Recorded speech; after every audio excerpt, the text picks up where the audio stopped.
Well, that is not right at all. I'm willing to do some karate. Yep, okay. That's not how that's supposed to work. I mean, you guys are thinking the same thing I am, right? Fire it up. See how it sounds with no muffler? Welcome back to Between the Sharks. Dog's there. Dog and I were just working on the truck. We just finished up removing 86ing the catalytic converter on the 86 Jimmy. And I was thinking about it, and we just did the exhaust gasket, the header gasket on this truck, and I thought, well, I think I even asked out loud, why does it keep going through these? And then I thought, wait a minute, I noticed that the muffler on this truck was smashed. Could we have restricted exhaust on this truck? So I just climbed down under here to take a closer look, and it's got this great big kink right here, and it's kind of, well, and it's not right at all. So clearly it was either bad and then made worse by me lowering the truck and smushing it.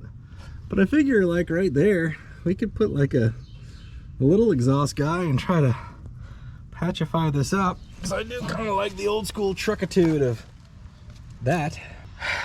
Got other things we probably ought to be doing instead. Power tours coming up and everything, so turn signals and brake lights would be a better idea, because we are crossing state lines and don't like running afoul of the policemen's. Oh, the other thing is, you know, when I'm hitting it in the high RPMs, like 70 miles an hour or whatever, I kind of run out of room. That just could be the revving of the inline six, but possibly made worse by the fact that the engine can't breathe. I'm willing to do some karate. All right, gang, old Crumple-Stiltskin here seems pretty down for the count. I mean, that ain't right, that's for sure. So, it's creased here, so obviously the trailing arm goes kablooey and wangs on it every time I hit a bump, because a guy lowered it without adjusting the exhaust. And I load this thing down regularly. I mean, I don't really know if that's causing any back pressure issues, but I like to think that it might. Just depending on the way the baffles are built inside of this. Clearly it has a way to blow exhaust back out this way. So what I'm thinking is, though, if I 86 the muffler, run some pipitude from this side over yonder to this side, then I can take this nice straight run somewhere like here to here, maybe here, and bang in this guy right here. I cut this out of the S10 that we pulled the motor out of to put in the Trooper. It's wrecked really bad, but I saved this because these over the axle, you know, whoop-de-doos are helpful.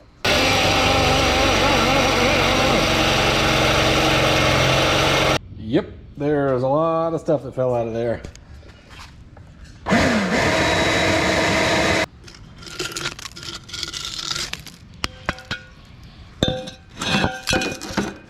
Uh-oh, this may not be the exhaust we're looking for. All right, I think we can all agree that if this is doing anything, it's bad. So I feel confident enough doing the karate chop, getting it out. I've got this thing. Dog's yelling at the Amazon man. Got this thing, it can fit here. It would just make it a little low, which that's not really a huge problem to me. It just, considering it's a long wheelbase truck, if we go over a speed bump, this is clearly the most likely to get whanged. So maybe we'll jam it back there. Don't really know, because I didn't plan for any of this, so I'm just gonna go for it, and then we're gonna have to go to the auto parts store and find the connecting bits to make it a thing. This is dumb. I mean, worst case, I dump a straight pipe right out there and it goes which might be kind of cool, actually. I've actually found this Diablo blade to be the best at karateing exhaust. Well,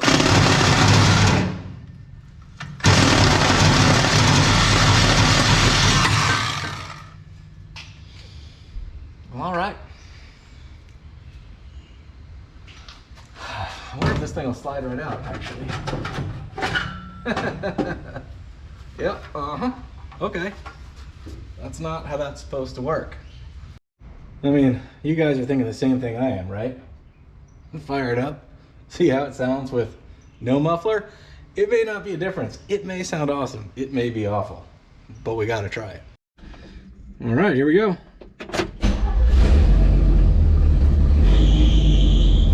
All you hear is belt squeal.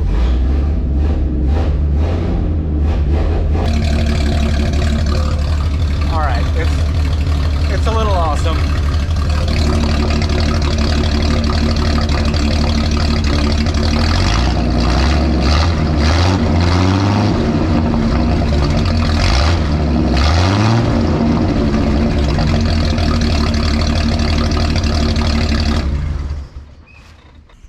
It's not terribly different, if we're being completely honest. It's definitely better sounding and slightly louder, but I'm okay with, I don't care how it sounds really. Quieter would probably be better and more pleasant. It is in the garage. I don't know, it's not bad. Let's take it back up and make a plan.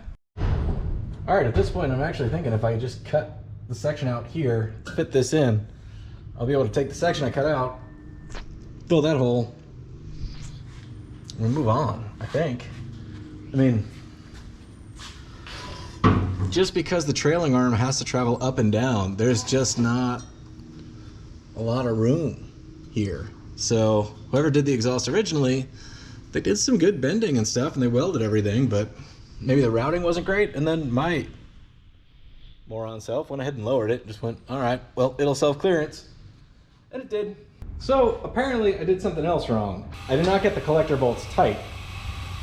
So I just fixed that. So now we got to try listening to it again with straight pipes. I just put this new donut in probably, I don't know, 3 or 4 days ago. And yeah, I'm extremely behind on editing. It takes a while to do all this stuff in addition to doing all the stuff. So anyway, I don't know what I did wrong, but I did it wrong. So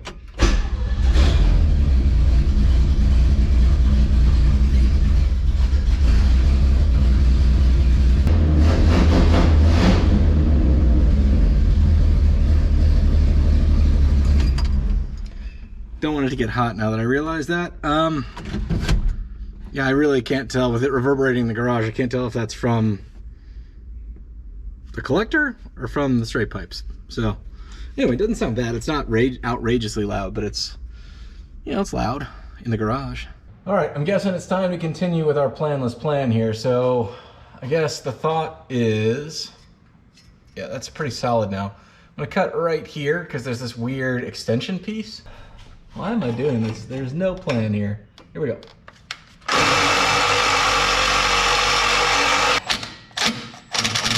Gonna lose that. That's gone forever. All right, team. That can go on there now. That's all the way in, so I've got to mark this because I want to be able to slip this muffler in. Whoa. Whoa.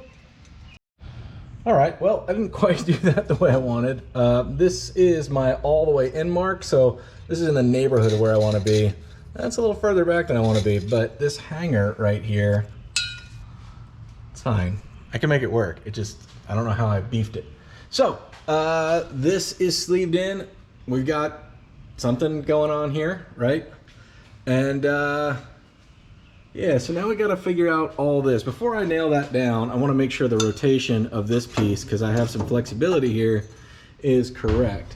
So I think first things first, I'm going to try to get this thing kind of clamped in place onto that fender back there, just to kind of give it some sort of home, and then we'll work from there. Hey look, it's the missing exhaust hanger bolt from the Jimmy. Am I ever going to put that back in? I don't think so, probably not. So the clamping system, it wasn't happening. So I'm going back to my normal exhaust fix-o-matic, which is self-tapping screws. So if you watch me kind of jam the exhaust back under the Cadillac after it fell out on my way to work, the self-tappers kind of saved the day. So this is just to keep everything from rotating as we go. And where this is loose-ish, that exhaust hanger is real rusty-like, but hopefully we can get everything lined up and make this connection. Also, we'll self-tap that in. Once we feel good about the system, I'll probably just leave it self-tapped, if I'm being honest. because, you know, you've seen the channel. This is just cobbled the hell in here.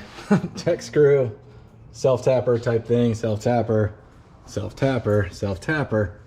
But maybe that all adds up to better than this.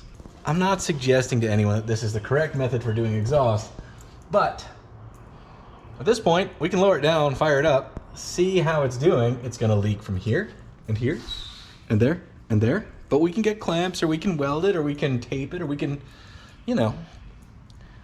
But let's see how this sounds, because maybe we're working backwards. Here we go.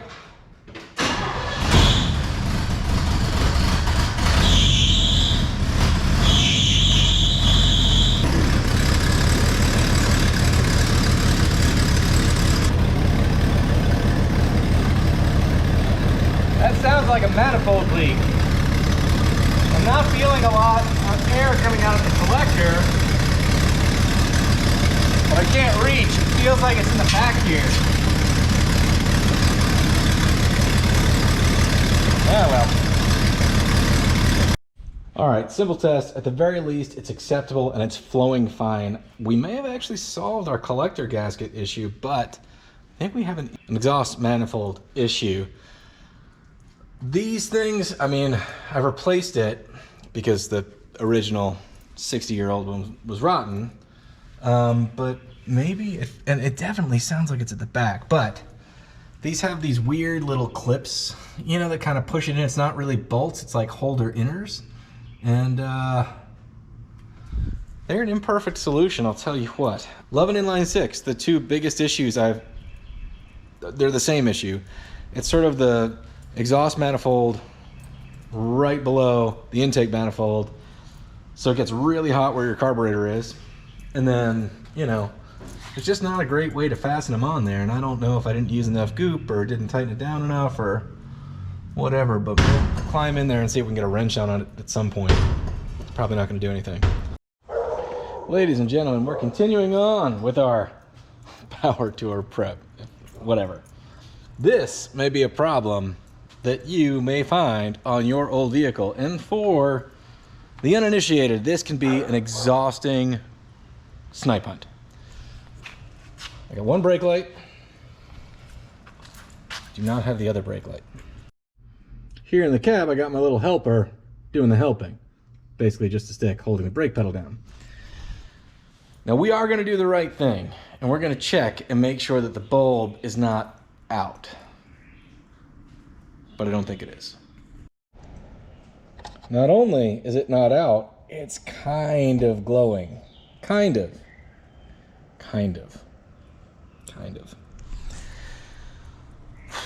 One of the first places to look, because it's the simplest and it should be right nearby, is make sure that it's grounded.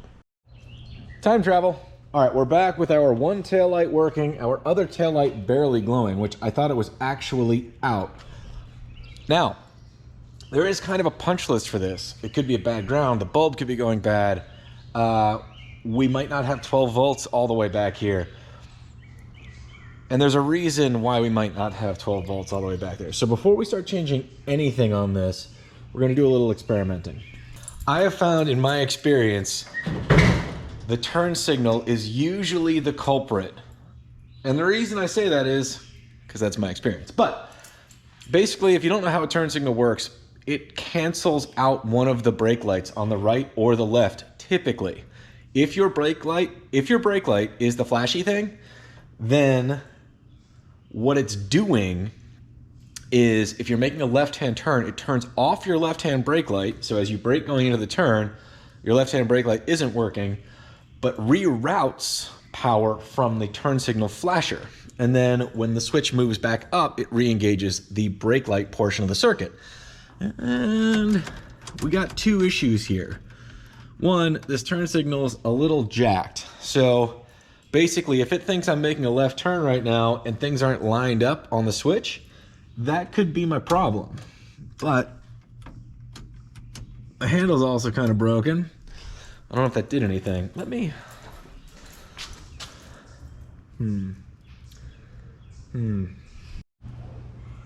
All right, from jostling the switch around, right now the ignition's not on, but I moved it up to make a left-hand turn, and that brake light's now out, and this one's not much better. All right, that's recentered. Let's see if our brake light's back on. Recentered. All right, we got this one. This one's still dim. So now that it's dim, we're gonna do two things. We're gonna check for 12 volts here, and we're gonna check the ground. All right, so we gotta jam out some little tests here. There's two connectors in a brake light like this, so we're gonna go from each one and see what we get DC voltage-wise, because that's what we're working with, obviously, to a good ground.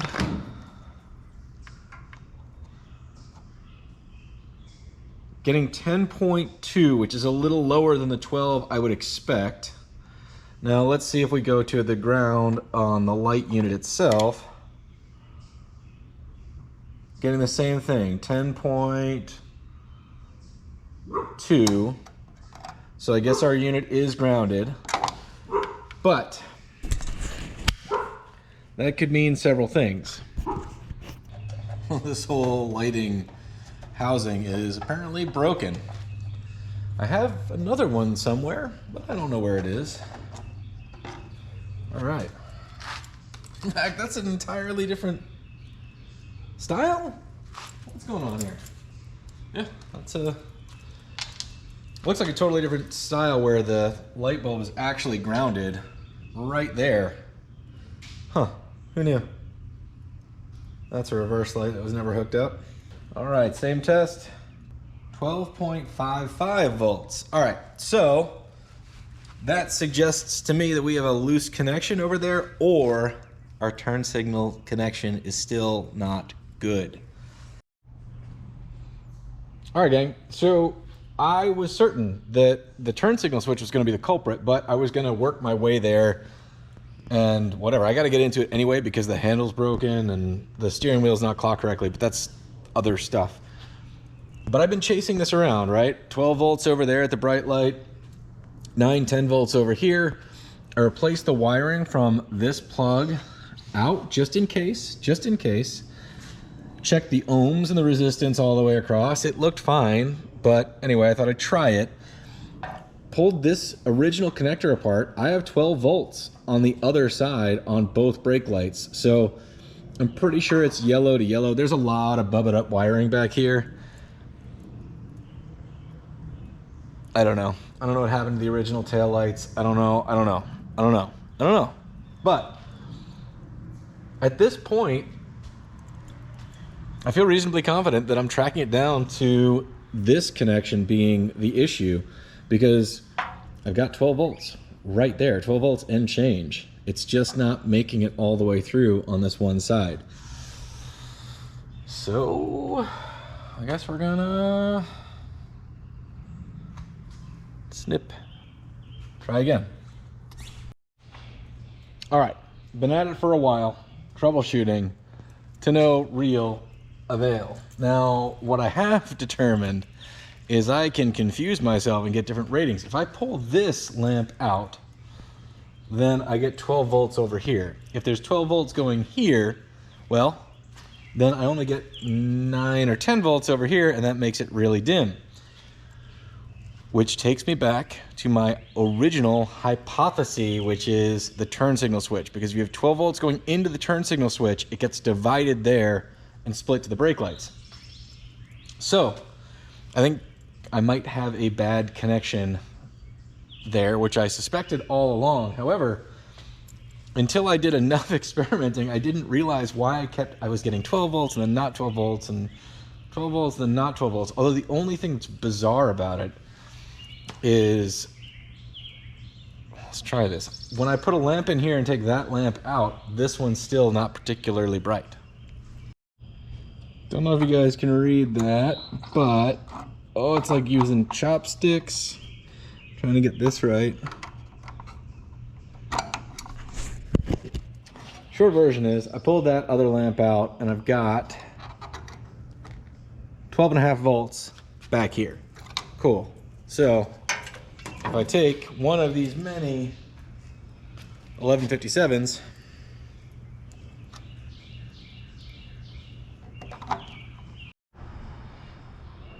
Still dim. Still dim. So now I'm checking from a spot on the line in. I'm getting 10.5 volts-ish, which means as soon as there's a load on this circuit, we have a voltage drop that shouldn't be, right? Because there's no load with this thing, it's just testing voltage. As soon as I put the lamp in, the entire line goes down to 10 volts and it stays dim. So once again, it's suggesting turn signal to me. All right, team, we got a brand new turn signal that does the turn signal things now. It's not all loosey-goosey. However, we still have the same issue at the brake lights. That is probably because this was done at the School of Bubba wiring department, and there are probably more crimp connectors than there are pieces of copper line in this whole vehicle. So the short version is this whole truck has to be rewired. The turn signals work. We still have the dim brake light, but another day. We need a full harness. I mean, now if you're gonna buy an old Chevrolet, you can count on a couple of things most likely being an issue. Number one, the driver's door hinges are probably going to be tired, right? You know. Number two, the driver's window regulator, especially if it's the crankulation ones. I've already replaced this regulator. I actually found a new old stock one somewhere in somebody's barn and bought it while I was there. And I think I have a fancy scar because of it, actually, but that's been replaced. Turn signals will be an issue. As we've witnessed, I've gone through several on this vehicle. And then finally, the driver's seat. You know, if it's been in service, so my reupholstery plan was to just jam in this not quite large enough piece of green foam that I have. And then I got, hey, let me show you this thing. Found these weird squares at Harbor Freight. Oh, hey, look at you, little dog. Thought maybe these will save the knees. They were really cheap, like $5 for a bunch of them. I'm trying to be better on my body a little bit, trying to get back in shape, trying to do all the stuff. And so yeah, I thought maybe not crawling around directly on the concrete all the time would be good. I've hardly used them, but if I remember and get in the habit, it'll be a good idea. But I think I'm just gonna take one of these. I rode around on it for a little while and it sort of evened out, you know, the damage. So I'm gonna cut this to kind of fit somewhere, and then just gonna cover it in that. Go right over the top of everything. I feel a little bit like that cricket that was fiddling instead of gathering food, and then I think the ants let him starve. And what I mean is I'm watching a lot of DD Speed Shop, and that dude is going through it. I mean, I like his channel. Nomad's kicking his butt. And then he's gonna drive from Manitoba to Atlanta, and I'm reupholstering with a square of stuff. That is the world's greatest dog. All right, what we got is good from afar, but it's far from good. So I picked this up at O'Reilly's. O'Reilly's is always great to me. I thought I was buying basically another one of what I had, but this thing, what I had was like a set of coveralls. What I bought was like a crop top and some capri pants. Let me show you. So this thing came in two pieces. So that's one piece. That's another piece. The original is a single piece, has these, because I left it on there, has these nice sort of upholstered, vinylified seatbelt things. Like I said, it's all right. I mean, basically the biggest issue was that my keys that hang off my belt were just dragging through the ripped upholstery every time I got in. That's gonna happen to this as well. And you know, I just shoved that thing under there and let it ride. Let's hope that stays where I want it to stay. Anyway, it's a $40 car cover. It's a $40 car seat cover, but you know, I had it, I opened it, I wasn't gonna return it. I wasn't gonna be that guy, because you get what you pay for. I just thought I was getting, you know, this is slightly misleading, but it's still got the pockets, so that's a win. All right, gang, that's gonna do it for now. If you have any ideas where that voltage drop might be besides a bad connection somewhere in the wiring, write it down. I'm pretty good with this stuff, but man, electrical mysteries are mysterious. yeah, so turn signal's in, it operates, brake light's dimmer than I want, no big deal, I guess for now. I'm gonna ignore it, it's fine. It's better than it was. I've been driving it without turn signals for like 3 years, so that's fixed. New exhaust, it's quieter. Tighten the manifold down, that's also helpful. And then this new really crappy seat cover, but it's, you know, again, hopefully it will just keep me from getting stuck every time I get in. And you know, this stupid little gray square of hard foam is actually pretty comfortable. So, all right, good luck on your projects out there. We'll see you next time on Between the Sharks. We've got a pack. We gotta go.